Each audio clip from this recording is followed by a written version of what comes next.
My name is Richard Hale. I joined Abbey Road on 26th of February 1968 and starting work in number 2 for the 10 o'clock session with the legendary Ken Townsend.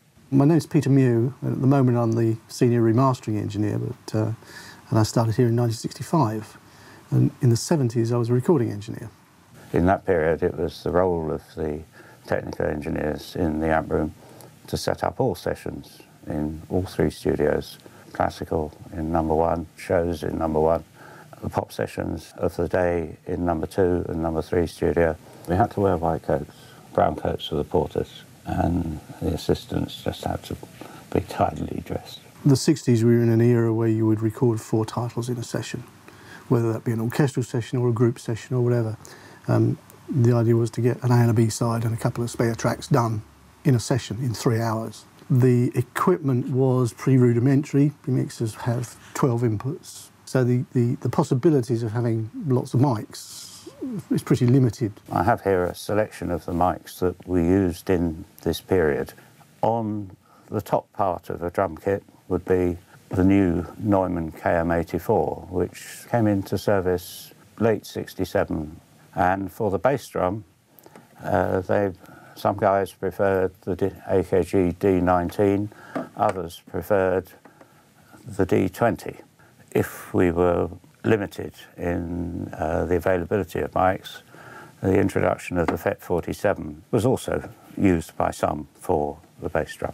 By the time we get to the late 60s, mixers are getting bigger, 24-track inputs, tape machines are getting bigger, and more importantly, engineers have got time to experiment. So all the traditional techniques of one mic over the top, one mic on the bass drum for drums is going out the window. People want more control, and they've got the ability on the tape machines and the mixers to have that control, to have many more mics out. So the techniques changed very much over that short period. Recording on location had to be fairly straightforward because we were limited to 4-track.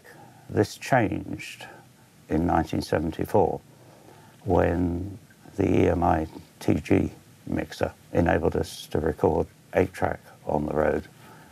And this gave us some more flexibility. I think we all had our own techniques, which we developed ourselves. I mean, they tended to end up being very similar.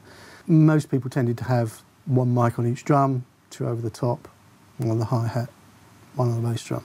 But it seemed to come out in the end that everybody was looking for this very tight, very hard sound which punched through.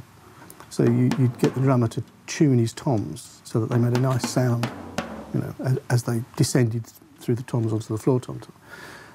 You'd stick stuff in the front of the bass drum to get a very hard, tight sound. You'd put stuff across the snare drum to dampen it down. Typically you'd go and get a dishcloth from the restaurant, fold it up, put it over, duct tape it down to try and get the drum sounding how you want it in the first bit, even before you started putting your mics out.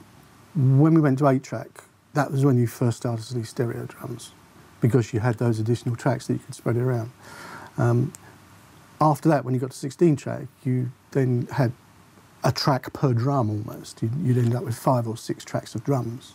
The tom-toms stereo, the snare drum separate, the bass drum separate, the overhead separate, and so on and so on and so on, which gave you more things to play about with on the mix. And so, again, you could develop more techniques. Dolby was introduced because of the increase in the number of tracks on the tape machines. And when you've got 16 tracks of hiss, it starts to become intrusive. So Mr. Ray Dolby very cleverly convinced mainly producers rather than engineers that his Dolby A system was the answer. Although it did reduce the background noise, it also did change the sound. Some people liked it, some people didn't. There's a firm school of thought that if you can record live and get it right, then you can get it right in sessions using exactly the same simple techniques. And the simple ways always turn out to be the best and the most reliable.